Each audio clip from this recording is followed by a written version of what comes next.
Ladies and gentlemen, bonjour et bienvenue, ce qui est dans normalement l'épisode 40. Dans cet épisode, on va essayer de faire plein de petits trucs qui seront bien pratiques. L'une de ces choses sera de, à l'extérieur, bien sûr au-dessus du toit, fabriquer une petite collerette qu'on viendra mettre au niveau du fil, sans couper le fil bien sûr, parce que c'est l'arrivée d'électricité, là j'ai aucun pouvoir dessus. Je disais fabriquer une petite collerette à mettre autour, avec une sorte de cône qui descend, il faudrait que je vous fasse un dessin pour que vous puissiez me comprendre. Grosso modo, ça fait un truc comme ça c'est le fil, et faire une petite collerette en cône pour passer ça autour du fil, pour pas que l'eau s'infiltre par là, parce que bon, même si je vais jointer un petit peu par là, j'ai toujours peur que ça s'infiltre. Donc l'eau qui ruisselle le long du fil, et ben je veux faire une petite collerette pour éviter que ça s'infiltre. Est-ce que c'est clair? Deuxième chose, eh ben c'est pas compliqué, c'est remettre une gaine dans l'autre gaine qui se trouve à l'intérieur, ça c'est la VMC de la salle de bain.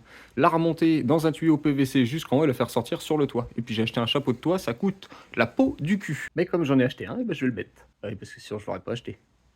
Logique. Ensuite, comme toute cette partie-là est couverte, eh ben je vais pouvoir retirer tout le pare-vent là, le pare-pluie là, qu'il y a là.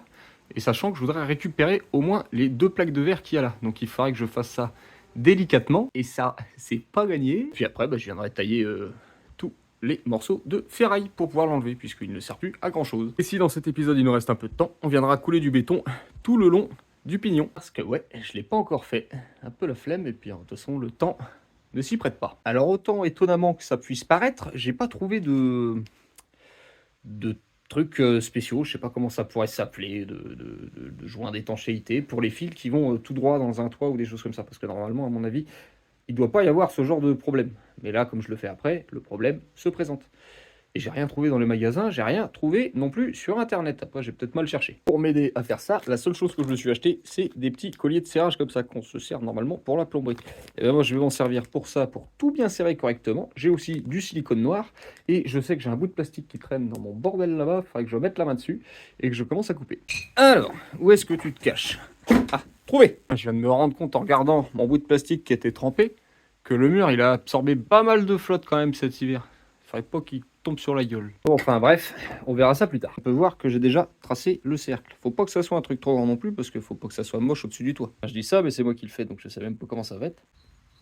Et voilà, mon cercle est fait avec mon trou au milieu. Vous vous dites, mais comment tu vas faire passer dans ta gaine? Attention, magie! Eh ben je l'ai juste entaillé. Étanchéité, j'ai pris du mastic couleur noire. Également, plein de petits joints, il faut juste que je trouve la bonne taille. Et du téflon. Si avec ça, la flotte est passe, c'est pas normal. Voilà, par exemple, il sait bien pleuvoir, donc je peux pas encore monter faire ce que j'ai à faire. Donc je vais m'occuper à préparer mon tuyau PVC pour la VMC. Je sens que cet épisode va être un joyeux bordel. Première étape, c'est pas compliqué, mesurer de là à là. J'ai calculé, j'ai à peu près 1m10, 1m20. J'ai pris large, j'ai déjà retracé 1m20 sur mon tuyau. Et je recouperai au moment de venir mettre le chapeau et la toiture, je recouperai ça à ras correctement. Donc j'ai ma longueur, il faut que je mette papa dans maman. Attention, je vais pas coller tout de suite parce qu'il faut encore que je puisse enlever pour pouvoir passer la gaine dans les tuyaux quand même. Parce qu'il faut que je mette la gaine. Hein. Là c'est juste pour préparer mes longueurs et également couper le coude. Mais à tout compte fait, je suis surpris, mais c'est vrai qu'avec le fait que le mur ici soit un peu enfoncé, j'ai même pas besoin de le couper, ça tombe pile poil sur la poutre, sur le bastin. Juste aller raboter un petit peu ici, parce que j'ai pas envie de racheter un manchon pour connecter celui-ci avec celui-ci, donc je vais raboter un petit peu par là, le chauffer pour essayer de le faire rentrer dans le trou là. Et en attendant, je vais remettre la grille parce que je voudrais pas qu'il y ait un piaf qui s'invite dans ma VMC. Ça rentre pas encore tout à fait, mais je vais me débrouiller. En attendant, ce que je vais faire, c'est que je vais commencer à aller coller la gaine dans le fond là-bas. Je vais les laisser dans le fond du tuyau, comme ça va sécher un peu, et après je pourrai tirer dessus. Et voilà, maintenant j'ai un éléphant qui sort de la maison. Plus sérieusement, c'est parfait, je l'ai poussé jusqu'au bout contre l'autre gaine VMC qui était visible, vérifier la longueur, et puis ça va bien jusqu'en haut. Maintenant, là-haut, là où j'ai fait mes 2 traits, il faut que je prépare des attaches avec des riselants, ce qui nous donne à peu près quelque chose comme ça. Bon, je vous l'accorde, ça fait pas très professionnel, mais en même temps, quand tu vois les attaches qu'ils vendent pour tenir les tuyaux PVC, tout ça, dans du bois, machin, ils vendent ça 15, 20, 30 balles certaines, collier de serrage et vis, ça va coûter 0. Dans la tâche la moins aisée, essayez d'enfiler ça avec ça, et le tout avec ça. Je reprends juste après parce que c'est pas gagné. C'est installé, c'est assez laborieux, je vous l'accorde une fois de plus. C'est bourré de mastic tout autour ici. J'en ai mis également ici aussi parce que j'avais oublié de mettre de la colle PVC, puis j'avais déjà tiré la gaine et je l'avais déjà attachée. Mais bon, tant pis. Pocher un petit fil de fer à la gaine PVC, elle doit être à peu près par là, comme ça je pourrais la tirer sans problème. Et quand j'aurai besoin de la ramener à son niveau. Suivons, il continue de pleuvoir un peu, mais là je vais pas avoir le choix, je vais monter sur le toit parce que j'ai pas envie de commencer à couper et à défaire les vitres du préau.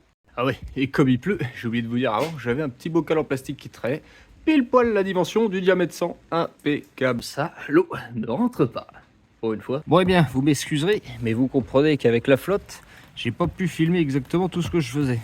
Donc l'idée, c'est pas compliqué, avant de mettre la capote, je suis venu jointer tout autour du fil. Et ensuite, j'ai mis la capote par-dessus. Je suis venu jointer en haut, jointer en bas, jointer là où j'avais coupé. Tac, tac, tac, pour que ça tienne. J'ai mis 3 agrafes que j'ai jointé aussi, comme ça on est sûr. Et puis de toute façon, après, il y aura une saignée dans le mur, que je vous avais expliqué, c'est ça dans l'épisode précédent, normalement. Mais bon, en gros, voilà, quand l'eau ruisselle le long du tuyau, et bien, hop, elle vient couler sur la petite capote que j'ai mise. Et puis ensuite, elle s'en va sur les ardoises.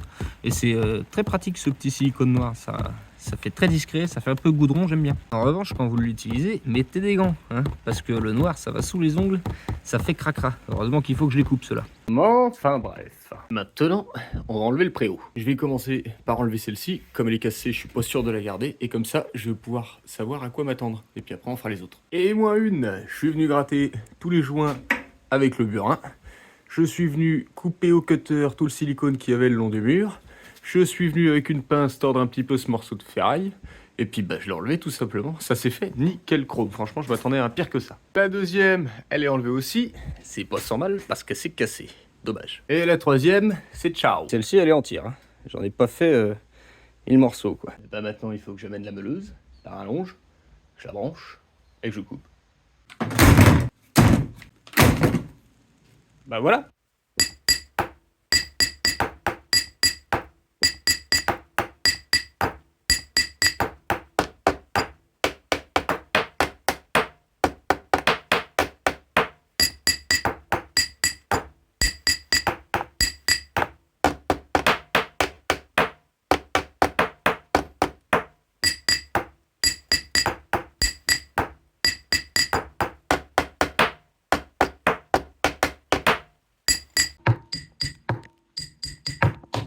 Bien, je pense qu'on peut dire que c'est une bonne chose de faite. Attention, hein, je vous demande pas de reproduire ce que j'ai fait entre l'échelle et le tabouret. Non, non, non, non. Et même d'ailleurs ce que j'ai fait en général, mettez des lunettes. Moi j'ai mis des gants et un casque, mais mettez des lunettes parce que moi je regrette peut-être un petit peu de pas avoir mis de lunettes là. En fait, vous faites ce que vous voulez. Je suis pas responsable de vous, je suis déjà responsable de moi.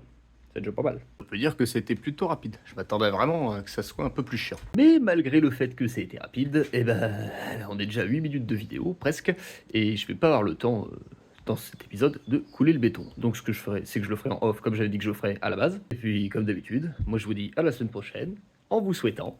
Ah ouais, et regardez ce que j'ai fait aussi. Et avancer sur la toiture. J'ai rajouté sans ardoise. Je suis content.